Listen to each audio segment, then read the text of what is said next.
how's it going? It's That Nerd Ryan here, and today for movie night we're going to be talking about Gremlins. So I was going to do this movie probably around Halloween or Christmas or something like that, but I just felt like I kind of had to do it now because it seems like such an entertaining movie. I had never seen it up until now, and I gotta say, I do really like it.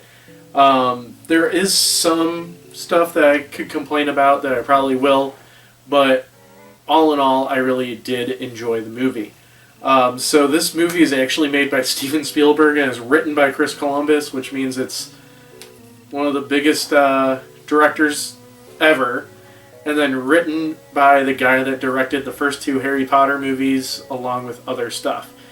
And like thinking about it, one of the dialogue parts that bothered me makes sense now because it does kind of have that weird clunkiness of like the first two Harry Potter movies. But there is some dialogue in this that does like annoy me, like the part where they're talking about Christmas, like why the main girl doesn't like Christmas. It just felt kind of awkward, and like I was actually watching it with my girlfriend, and she's like, "Wait, run that back." That just sounded awkward, and like yeah. But so let's do a sum up of the movie. So basically, what happens is this inventor is in New York City, trying to sell his inventions, and he comes across this little shop that has a bunch of like weird stuff. And he finds this cute little pet called a mogwai. If I say Margwa, I apologize. I've been playing too much Call of Duty. But yeah, so anyways, he finds they sell him a mogwai kind of behind the door. I apologize for that. Anyways, so he goes back home to see his kid and give him the mogwai. Now, this inventor has some really funky, crazy inventions. They're actually kind of cool. They're like useless inventions, but when you look at them, it's like, okay, that like kind of would be cool to have around the house just like as a gag. But yeah, he's given the mogwai with 3 rules, which is keep them out of the light. They hate sunlight. Do not get them wet, and then do not feed them after midnight. Obviously, all 3 of these rules are broken in the movie. It's the Chekhov's gun setup. So they end up naming the mogwai Gizmo, and they keep him for a while. Or they keep him, and they're like basically treating him like a pet. We're introduced to the son, who's the main character. He works at a bank. He has a dog that likes to get in trouble, and he kind of likes this one girl that hangs around. I forgot all the characters' names. I'm sorry. But yeah, so anyways, he goes and plays around with Gizmo for a while, and then accidentally gets Gizmo wet. When Gizmo got wet, he spawned a bunch of other gremlins, or mogwai. They end up being called Gremlins just because like of a World War II story. But yeah, so anyways, they're spawn more gremlins. One of them has a stripe mohawk sort of thing. And while Gizmo's the only good one, the other one's like causing problems. So they end up stealing some chicken wings after midnight where they get into cocoons. Also, when this happens, I forgot to mention, they give the stripe one to a high school professor who's doing tests on it. And they're basically that eats after midnight too. So it gets in a cocoon and they're kind of studying it. And then the cocoon hatches, releasing the evil, ugly gremlins. And surprisingly to me, they kill the high school professor, attempt to murder the mom, and just go on a rampage. They do the whole night. The 2 main characters, the girl and the guy, end up trying to stop them all and try to survive and everything.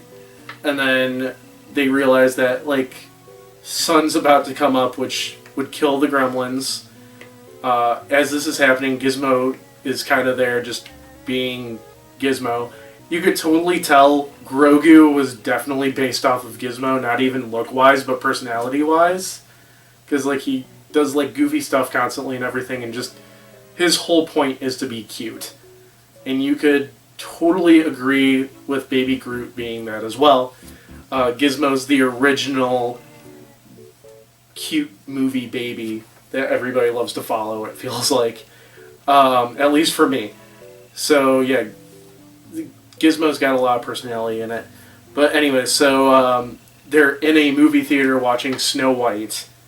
So it's dark out and everything. And then I forgot to mention, as Stripe's going around, he multiplies himself even more by jumping into a pool.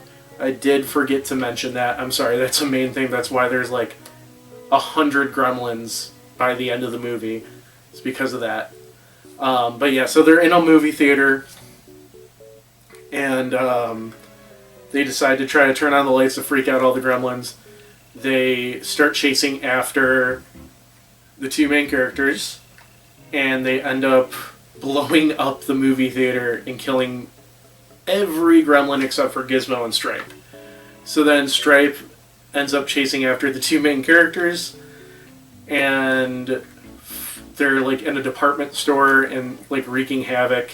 Gizmo starts driving a toy car everywhere, and Stripe is trying to kill the main characters as the girl is trying to turn on like the emergency lights to help kill Stripe. And then Stripe ends up fighting the guy, and he ends up with a gun and finding a water fountain that he's about to jump into. And Gizmo goes up a ramp in the car, hits a window, and causes the light to shine through. So Stripe dies falling into the water, which I thought was weird. As like, it's kind of like a Schrodinger's cat, what would happen there. But yeah, he falls into the water and dies. And then the owner of the shop from the beginning of the movie ends up taking Gizmo back, and the movie's over. Sorry for the weird explanation. This was a movie that me and my girlfriend wanted to watch together, and we're like talking through most of the movie, unfortunately, but so like that's why I couldn't remember the characters' names, but I did get the gist of everything that was going on. But yeah, so again, I thought Gizmo was the best. Definitely the original Baby Yoda or Baby Groot.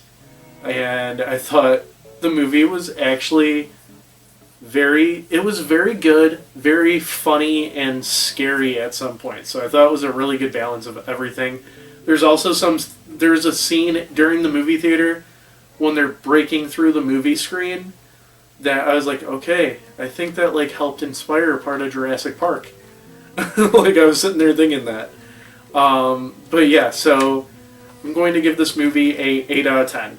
I hope you guys enjoyed the video. Be sure to leave a like, comment, subscribe, ring that bell, and follow me on all my social media down below. It's that nerd Ryan, signing off.